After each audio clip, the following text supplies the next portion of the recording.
Prep time starting now.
You will not determine my story. I will. When first hearing this quote, I believe it's stating for this point that social constructions dictate the lives of many men and women. But in this speech, I will focus on how social constructions will dictate and control the lives of women. Going into this first point, I will talk about fairy tales or folklore. Now, many of us grew up with the tales of Beauty and the Beast, for example. Now, as a child, we love these tales because it's entertainment, and why not? It's entertainment, and it provides a story for us to listen to, a way for us to learn different types of rules when growing up.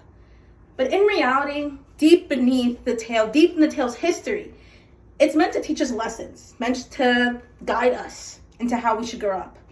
Now, Beauty and the Beast, we love it because it's showing a woman, through her love for someone of untimely nature, disgusting nature, aka the Beast, she was able to save his life, bring him back to civilization.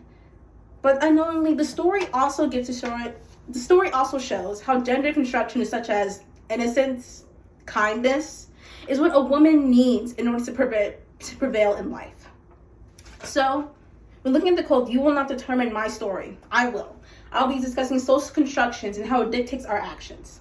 Now, going into my first point of social constructions, I will talk about gender constructions, specifically on women.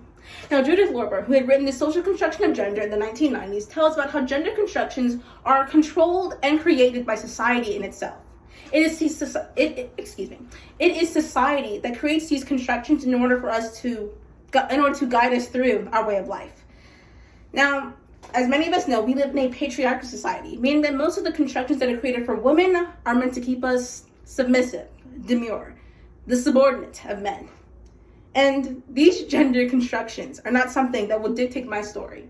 They're not something that will dictate me to be someone who is submissive, someone who listens to what she's told by the authority above us. And to give the example, I will go to talk about Angela Carter, who wrote her own version of Beauty and the Beast, titled Tiger's Bride. Now, in this story, it wasn't simply a good and kind heroine that saved this uncivilized beast. No.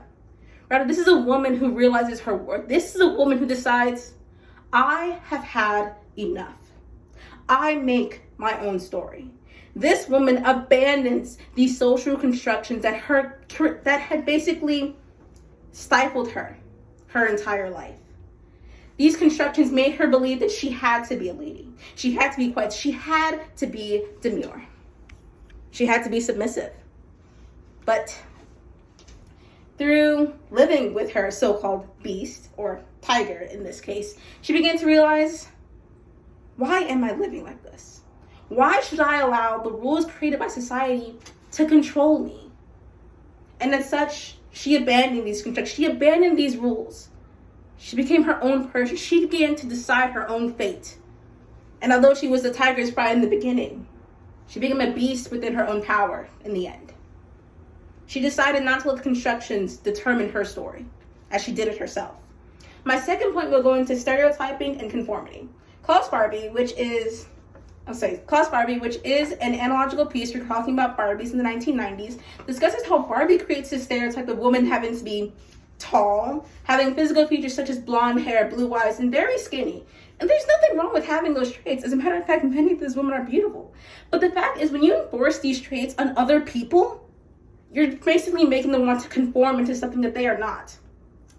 She also references another poem entitled Barbie, which discusses the story of a young lady who had to grow up being compared to the image of a Barbie. She was constantly dealing with these different reforms, these different rules and regulations, wanting her to be something that she was not.